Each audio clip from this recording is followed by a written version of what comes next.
자, 이번 시간에는 전자배치에 대해서 한번 배워봅시다. 우리가 이제 지난 시간까지 해서 핵 주위에 전자가 어떻게 되어 있다? 특정한 에너지 값을 가지고 어떤 공간에 분포되어 있다고 했죠. 그리고 전자가 존재하는 그 공간을 오비탈이라고 했고, 또 그 오비탈의 상태를 양자수를 가지고 공부를 했습니다. 그러면 이제 원자 번호 3번이면 전자가 3개 있을 것이고, 원자 번호 10번이면 전자가 10개 있을 텐데, 핵 주변에 그 오비탈들, 수없이 많은 오비탈들의 어떤 규칙과 어떤 방법으로 전자들이 배치되느냐, 그리고 그 어떻게 전자가 배치되냐에 따라서 그 원자가 어떤 성격을, 어떤 성질을 나타내는지를 한번 접목시켜서 배워보는 겁니다. 그래서 오늘 배울 내용이 전자 배치의 규칙이고요. 지금 선생님이 규칙을 3가지 이렇게 적어놨죠? 그러면 이 3가지에 항상 다 맞아야 되느냐? 아닙니다. 틀릴 수도 있습니다. 그런데 우리가 지금 이 배우는 전자 배치 규칙은 뭘 기준으로 배우는 거냐면요, 가장 에너지적으로 안정한 상태를 기준으로 배우는 겁니다. 그러니까 무슨 상태 기준? 바로 바닥 상태 기준이 되는 겁니다. 지금 배우는 이 3가지 규칙에 다 맞으면 가장 안정한 상태가 되고요. 그 중에 하나라도 안 맞으면 무조건 뭐가 된다? 들뜬 상태가 된다. 이렇게 접근하시면 됩니다. 됐죠? 먼저 싸움의 원리라고 되어 있죠. 싸움의 원리. 쉽게 말해서 뭔가를 쌓을 때, 하나 둘 쌓을 때 어떻게 쌓습니까? 항상 바닥부터, 건물이라면 1층부터. 무슨 얘기입니까? 안정한 데에서 불안정한 쪽으로 채워나간다는 얘기죠. 1층이 지어지지 않았는데 2층을 지을 수 없죠. 그러니까 오비탈의 전자를 채울 때는 우리 앞에서 뭐 배웠습니까? 다전자 원자의 경우에 오비탈의 에너지 순서를 배웠었죠. 그 순서 중에서 가장 안정한 오비탈부터 전자를 채운다는 겁니다. 어떻게 배웠습니까? 수소의 경우에는 오로지 주양자수에 의존을 하는데 어차피 수소는 전자 하나이기 때문에 배치를 신경 쓸 필요가 없고요. 다전자 원자 기준으로 하면 1s가 가장 안정하죠. 그 다음에 2s죠. 2s보다는 2p가 불안정하고요. 그 다음이 3s고요. 그 다음에 3p. 자, 여기 조심해야 되죠. 느낌상 3p 다음 3d가 와야 되는데 3d와 4s를 비교해봤더니 4s가 조금 더 안정하더라 해서 3d 이렇게 하고, 그 다음이 4p. 더 이상은 몰라도 괜찮습니다. 요 순서만 기억을 하시고요. 이 순서에서 싸움의 원리에 의해서 1s부터 뭐 한다? 전자를 차곡차곡 채워나간다 하는 것이 싸움의 원리가 되는 겁니다. 근데 우리 사실 배웠는데 S오비탈에 전자가 몇 개 들어가죠? 2개 들어가니까 2개 채우고 나면 그 다음 여기다 채워야 되겠죠? 왜 여기에 2개밖에 안 들어가느냐? 그게 바로 파울리의 베타 원리입니다. 이미 현대 원자 모형하면서 얘기해줬죠? 파울리의 베타 원리는 뭐냐면 4개의 양자수가 모두 뭐 할 수 없다. 같은 전자쌍은 존재할 수 없다라는 것이 파울리 베타 원리입니다. 좀 더 편하게 얘기하자면 파울리 베타 원리는 한 오비탈에, 하나의 오비탈, 하나의 파티션에 최대의 전자 몇 개를 채울 수 있다는 거, 2개를 채울 수 있다는 것이 바로 파울리 베타 원리입니다. 그래서 S 오비탈의 경우에는 전자를 2개까지 채울 수 있는 겁니다. 그 다음에 P 오비탈의 경우에는 전자를 6개 채울 수 있죠. 그 다음에 D 오비탈의 경우에는 D의 L 값이 뭐죠? 마이너스 2, 마이너스 1, 0, 1, 2 파티션이 5칸이니까 2개씩 해서 10개까지 채울 수 있다는 것이 바로 파울리 베타 원리에서 오는 겁니다. 근데 이거를 단순하게 그냥 한 오비탈에 최대 2개밖에 못 채운다라고 공부를 하면 모순이 생깁니다. 무슨 얘기냐면, 가령 예를 들어서 뭐 2s 오비탈이라고 할까요? 2s 오비탈이 이렇게 있을 때 이걸 생각하지 않고 그냥 한 오비탈에 최대 2개라고만 생각을 하면 이렇게 채워버리죠, 전자를. 그럼 분명히 쌤, 한 오비탈에 전자가 2개니까 파울리 베타 원리에 맞는 거 아닙니까? 아니죠. 이 ES에 들어가면 주양자수와 부양자수와 그 다음에 자기양자수가 다 똑같기 때문에 스핀이 반대로 들어가야 되는데 스핀이 같죠. 그래서 이건 역시 뭐에 어긋난다? 파울리 베타 원리에 어긋난다. 그러니까 단순하게 한 오비탈에 최대 2개다 이것만 알지 말고요. 뭘 정확히 알아야 된다? 4개의 양자수가 절대 다 같을 수 없다. 쉽게 말해서 한 오비탈에 들어갈 때는 항상 스핀은 반대된다. 이게 중요한 겁니다. 그게 파울리 베타 원리입니다. 됐습니까? 그리고 마지막이 훈트의 규칙입니다. 앞 강좌에서 한번 설명한 적이 있지 싶은데 기본적으로 전자끼리는 반발하죠. 같은 마이너스니까. 그러면 전자끼리는 같은 공간 안에 같은 오비탈에 같이 있는 걸 별로 안 좋아한다는 얘기입니다. 같이 있다는 얘기는 짝을 지어 있다는 얘기고 같이 있지 않다는 건 홀로 있다는 얘기니까 훈트의 규칙이라는 건 뭐냐면 바로 여기 있죠. 짝지어지지 않은 뭐라고 부르죠? 우리 홀전자라고 하는데 어떻게든 홀전자 수가 많게끔 전자를 배치한다는 것이 바로 훈트의 규칙입니다. 이런 거죠. 예를 들어서 자 이게 p 오비탈이라고 합시다. 여기다가 전자를 3개를 한번 채워보겠습니다. 전자를 3개 채우면요. 자 보세요. 하나, 둘, 셋 이렇게 채울 수도 있고요. 아니면 3개를 채운다고 했을 때 하나, 둘, 3개 이렇게 채울 수 있죠. 둘 중에 뭐가 더 안정하다는 겁니까? 바로 밑에 게 더 안정하다는 겁니다. 의미대로 해석을 하면 얘는 혼자 있고 짝을 지어 있죠. 얘는 혼자 있는 게 하나밖에 없죠. 같은 전자가 3개인데 얘는 어떻습니까? 하나, 둘, 3개가 혼자 있는 거죠. 그러니까 굳이 지금 여기에 빈 공간이 있는데 좁아 죽겠는데 여기 굳이 둘이 들어가지 말란 얘기죠. 둘이 들어가지 말고 하나는 좀 더 넓은 공간에 배치를 해라. 그리고 하나를 더 배치한다면 뭐 여기든 어쩔 수 없이 채워야겠지만 굳이 비어 있는데 거기를 놔두고 좁게 둘이 들어가 있지 마라 하는 것이 바로 훈트의 규칙이 되는 겁니다. 어렵게 생각하지 맙시다. 그냥 어쨌든 편안하고 편리하게 하자. 에너지적으로 안정하게 하자는 거기 때문에 괜히 짝을 짓지 말고 어떻게든 뭐 해라. 혼자 있을 수 있는 방향으로 전제를 배치하라는 것이 바로 훈트의 규칙이 되는 겁니다. 그리고요. 싸움의 원리에 어긋날 수도 있고 훈트의 규칙이 어긋날 수도 있거든요. 그러면 아까 얘기했다시피 들뜬 상태가 되는데요. 파울리 베타 원리는 절대 어긋날 수가 없죠. 그래서 1번 싸움의 원리와 훈트의 규칙에 어긋나면 들뜬 상태가 되고요. 두 번째 파울리 베타 원리에 어긋나면 아예 있을 수 없는 전자 배치가 된다는 것까지 정리가 돼야 됩니다. 물론 문제풀이 다시 한번 이야기하겠습니다. 됐습니까? 그러면 우리 싸움의 원리가 뭔지 알았죠? 파울리 베타 원리가 뭔지 알았죠? 훈트의 규칙이 뭔지 알았죠? 거기에 맞춰가지고 한번 전자를 배치해 봅시다. 1번 한번 보겠습니다. 원자 번호 14번인 SI 규소를 말하는 거죠. 원자 번호가 14번이면 양성자가 14개고요. 중성 원자는 항상 전자 개수하고 같아야 되니까 얘는 전자를 14개 가지고 있는 거죠. 한번 배치를 해봅시다. 첫 번째 껍질에 S오비탈에 먼저 2개를 배치하죠. 왜? 가장 안정하니까. 싸움의 원리에 의해서. 그 다음 두 번째 껍질에 S오비탈에도 2개밖에 못 배치하죠. 내가 2개 이상 배치할 수 없는 이유는 파울리 베타 원리에 의해서. 그리고 ES 다음에 EP에다가는 6개를 배치할 수 있죠. 역시나 파울리 베타 원리에 의해서. 그러면 2개 배치했고 2개 배치했고 6개 배치했으니까 몇 개입니까? 10개 배치한 거죠. 그 다음에 4S에 2개를 배치하고 3P에 2개를 배치하면 되죠. 그럼 일단 이까지는 싸움의 원리에도 다 맞았고요. 파울리 베타 원리에도 다 맞아 들어갔죠. 근데 여기서 요거 한번 봅시다. 3P2죠. 어차피 1S2, 2S2, 2P6, 3S2는 모든 오비탈에 전자가 가득 차 있기 때문에 훈트의 규칙을 생각할 필요가 없는데 항상 바닥 상태에서 제일 마지막 자 3P는 파티션 몇 개로 나눠져 있죠? P는 3개로 나눠져 있죠? 여기에 전자를 2개 채울 겁니다. 뭐에 의거해서? 훈트의 규칙에 의거해서. 자 그럼 어떻게 해야 됩니까? 빈 공간부터 채워야 되죠? 그러니까 이렇게 채우면 됩니다. 그럼 질문을 하죠. 선생님 이렇게 있을 때 이거는 안 됩니까? 됩니다. 왜냐하면 3px, 3py, 3pz죠. 3px, 3py, 3pz는 에너지가 똑같기 때문에 편의상 그냥 왼쪽부터 채워나가는 거지 이렇게 2개 채우셔도 되고요. 아니면 난 굳이 양 끝에 채우시겠다 하면 이렇게 채우셔도 문제 없습니다. 선생님 화살표 R을 해도 됩니까? 상관없습니다. 그건 중요한 거 아니니까 뭐 이거나 내가 따로 그렸지만 똑같은 상태입니다 지금.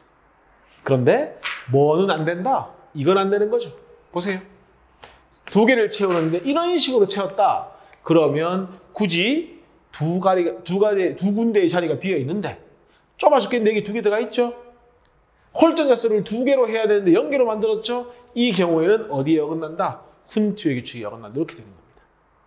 됐습니까? 그럼 답 찾아볼까요? 가, 전자가 채워진 오비탈 수. 자, 여기서 말하는 오비탈 수는요. 요거 한 칸이 오비탈 한 개입니다. 헷갈리시면 안 됩니다. 그럼 보세요. 1s2는 이렇게 채워져 있죠, 지금. 1s2는 한 칸에 두 개가 채워져 있죠. 그러니까 1s2라고 하는 건 한 칸 사용한 거니까 오비탈 한 개 사용한 겁니다. 한 개. 얘도 똑같죠? 한 개 사용한 거죠. 이 p6는요. p 오비탈은 파티션이 세 개로 나눠져 있으니까 하나, 둘, 셋, 넷, 다섯, 여섯 개죠. 그러면 하나, 둘, 세 개의 오비탈을 사용한 겁니다. 3s2는 얘랑 똑같죠? 한 개의 오비탈 사용한 거죠. 이 3p2는 자, 이게 맞다면 한 칸, 두 칸 사용한 거고요. 이게 맞다면 한 칸 사용한 거죠. 항상 바닥 상태를 기준하면 이게 맞으니까 몇 칸, 두 칸, 즉 두 개의 오비탈을 사용한 거죠. 그러니까 1 더하기 1 더하기 3 더하기 1 더하기 2 하면 되죠. 몇 개를 사용했다? 채워진 오비탈 수는 8개가 된다. 이렇게 되는 겁니다. 항상 기억합니다. 요거 한 칸이 오비탈 한 개다. 그러니까 p 오비탈은 오비탈 3개로 이루어져 있다. 이렇게 되는 거죠. p 오비탈이 가득 차게 되면 전자는 3개의 오비탈을 사용했다. 이렇게 볼 수 있는 거죠. 됩니까? 나 홀전자수, 항상 홀전자수는 마지막만 보면 돼. 몇 개죠? 하나, 둘 해서 홀전수 몇 개다? 2개다. 이렇게 문제를 푸시는 겁니다. 그래서 항상 오비탈 수를 세알해 줄 때는 요 한 칸이 하나의 오비탈이라고 생각을 하고 문제를 접근하셔야 됩니다. 됩니까? 자, 2번 보겠습니다. 질소 원자번호 7번이죠? 그럼 우리 한번 해볼까요? 질소 원자번호 7번이니까 전자가 7개죠? 그러면 1s2, 2s2 총 4개죠? 3개 남았으니까 2p3가 되겠죠? 어차피 한 칸에 2개 들어가 있고 한 칸에 2개 들어가 있고 2p3만 훈투의 규칙을 생각해주면 되죠? 그러니까 2p3에서 홀전자수가 가장 많으려면 하나, 둘, 3개가 들어가면 되죠. 이게 안정한 상태의 전자 배치가 되죠. 그러면 A, B, C 중에서 누가 바로 이 녀석 B가 가장 안정한 바닥 상태가 되는 거죠. A 볼까요? A는 어떻습니까? 이 녀석이 1로 가야지 안정한 상태가 되죠. 뭐에 어긋난 겁니까? 얘 지금 훈투의 규칙이 어긋나기 때문에 무슨 상태? 들뜬 상태가 된다. 그리고 C의 경우에 보세요. 얘랑 얘는 한 오비탈에 들어갔으니까 무조건 주양자수, 부양자수, 자기양자수가 똑같은데 스핀까지 똑같은 게 존재하니까 파울리 베타 원리 어긋나고요. C 같은 전자 배치는 뭐 할 수 없다? 아예 존재할 수가 없다. 그럼 1번에 A에서 C에서 바닥 상태의 전자 배치를 고르라고 했으니까 B가 답이 되면 되죠. 2번 A에서 C에서 존재할 수 없는 전자 배치는 파울리 베타 원리 어긋나니까 C는 존재할 수 없다. 이렇게 문제를 접근하시면 됩니다. 됐습니까? 우리가 뭔가 규칙을 정해가지고 이렇게 전자배치를 시간까지 소비하면서 배운다는 얘기는 뭔가 이 전자배치를 알아봄으로써 전자배치를 통해서 얻는 게 있기 때문에 이걸 해보겠죠. 그죠? 그러면 전자배치에서 우리가 뭘 이제 알 수 있느냐. 한번 예를 하나 적어놓고 얘기해 볼까요? 나트륨 같은 경우에 원자 번호가 11번이거든요. 그러면 중성 원자일 때 전자 개수는 11개니까요. 첫 번째 껍질 S오비탈에 2개, 두 번째 껍질 S오비탈에 2개, 그 다음에 두 번째 껍질 P오비탈에 6개 채웠죠? 총 10개 채웠으니까 남은 건 하나밖에 없고 3S에 1개를 채우면 되죠. 자, 그래 놓고 보니까 첫 번째입니다. 지금 요 앞에 1이라고 적혀 있죠? 여기 지금 보면은 2라고 적혀 있고요. 여기 3이라고 적혀 있죠? 그 말은 요 S의 2개는 첫 번째 껍질이라는 얘기고요. 여기 S와 여기 P는 어쨌든 S든 P든 간에 주양자 수가 2니까 이 2개와 6개는 두 번째 껍질에 채워졌다는 얘기죠. 그리고 바닥 상태 기준으로 세 번째 껍질까지 전자를 채워줬으니까 주양자 수를 보면 뭐라 할 수 있죠? 전자가 채워진 전자 껍질의 수를 판단할 수가 있죠. 그러니까 이 원자가 전자 껍질을 몇 개 가지고 있냐를 판단할 수 있다는 얘기입니다. 그걸 가지고 나중에 주기율표에서 주기라든지 원자의 크기가 어떻다 이런 걸 판단하거든요. 나중에 얘기할 거고 어쨌건 껍질 수를 판단할 수 있다. 이거를 보어로 조금 이렇게 되는 거죠. 첫 번째 껍질 K 껍질은 2개 채워져 있다 이거죠. 두 번째 껍질이니까 어쨌든 L 껍질에 2개, 6개니까 8개 되는 거고요. 보호 형태로 표현을 하자면 세 번째 껍질 M 껍질에 1개 이렇게 되는 겁니다. 그러니까 M 껍질까지 전자가 채워져 있다는 얘기니까 역시나 3개의 껍질에 전자가 채워져 있다 이렇게 되는 거죠. 됩니까? 두 번째, 자, 각 오비탈에 전자가 채워진 개수를 가지고 여기 원자과 전자의 개수를 알 수 있다 이렇게 얘기하거든요. 이 원자과 전자의 개수는 뭐냐면요. 바로 가장 바깥 껍질에 채워진 전자. 가장 바깥 껍질에 채워진 전자의 수를 원자과 전자라고 합니다. 좀 더 정확히 표현하면요. 화학 반응을 함에 있어서 또는 화학 결합을 함에 있어서 사용하는 전자의 수를 원자과 전자수라고 합니다. 일반적으로 가장 바깥쪽 껍질에 있는 전자를 이용하기 때문에 이렇게 표현을 하는 겁니다. 그러면 자 볼까요? 첫 번째 껍질, 두 번째 껍질, 세 번째 껍질까지 전자가 채워졌으니 바로 세 번째 껍질이 뭐가 되는 겁니까? 가장 바깥쪽 껍질이 되는 거죠. 그러면 나트륨 같은 경우는 아마 화학 결합을 할 때 또는 어떤 화학 반응을 할 때 이 한 개의 전자를 가지고 뭐 잃어버리든지 뭘 하든지 하면서 뭐 할 것이다. 반응을 할 거라는 걸 판단할 수가 있죠. 그래서 이 자체라기보다는 우리가 이제 앞으로 화학 공부를 함에 있어서 전자배치 하나만 가지고 여러 가지 정보들을 캐낼 수 있다는 것이 전자배치를 배우는 이유라는 겁니다. 그리고요, 이 원자과 전자수가 뭘 결정하냐면요, 어떤 물질의 화학적인 성질을 결정하거든요. 그러니까 전자배치를 적어보면 이 원소가 뭔지 몰라도 원자과 전자수만 딱 보면 이 원소의 성질, 성격을 대략적으로 판단할 수 있다는 얘기입니다. 그리고요, 마지막이요. 우리 옥텟 규칙 같은 거 배웠죠. 원자가 안정한 이온되기 위해서는 옥텟 규칙을 만족해야 되죠. 옥텟 규칙은 첫 번째 껍질은 2개, 두 번째 껍질 8개죠. 볼까요? 첫 번째 껍질이 2개고, 두 번째 껍질 8개고, 세 번째 껍질 1개죠.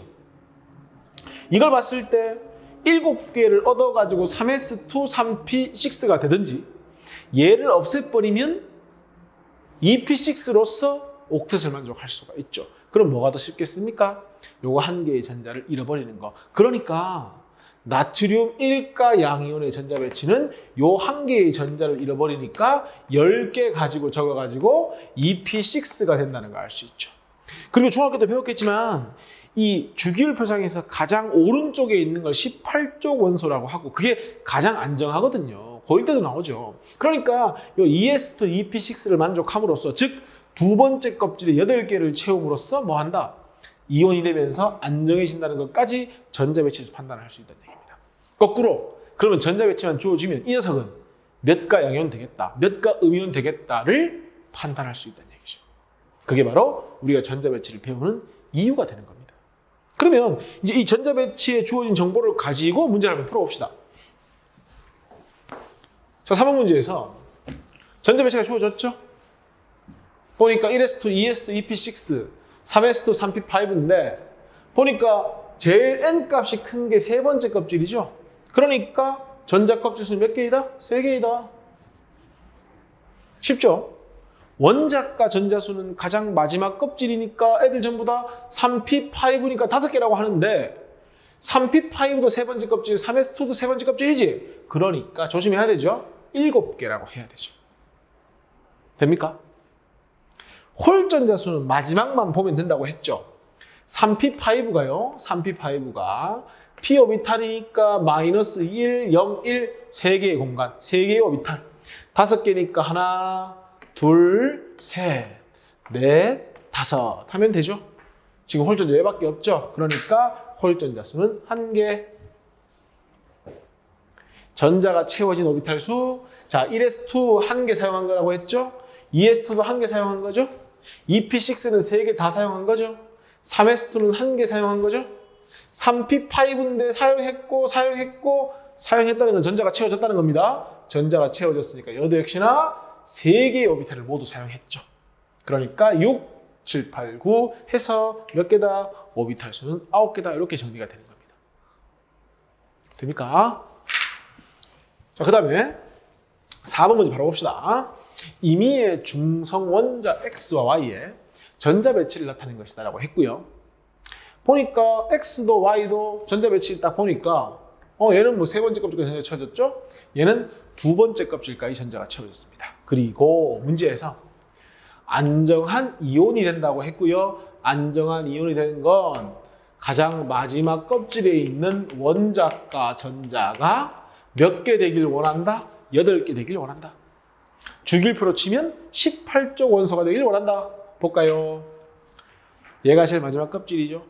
그러면 3s2D에 3p6를 붙여주면 되는데 그럼 6개의 전자를 얻어야 되니까 힘들죠. 그냥 치우고 얘를 없애버리는 게 훨씬 쉽겠죠. 왜냐하면 6개를 얻는 것보다 2개를 버리는 게 쉬우니까. 그러니까 난 X가 누군지 몰라. 근데 확실한 건 X는 전자 2개를 잃어서 몇 가 양이될 것이다? 2가 양이될 것이다. 그리고 이 상태에서 2개를 잃었으니까 X 2가 양이의 전자 배치는 1s2, 2s2, 2p6의 전자 배치를 하게 된다. Y 볼까요? 버리려고 하면 2s2와 2p5 몇 개 버려야 됩니까?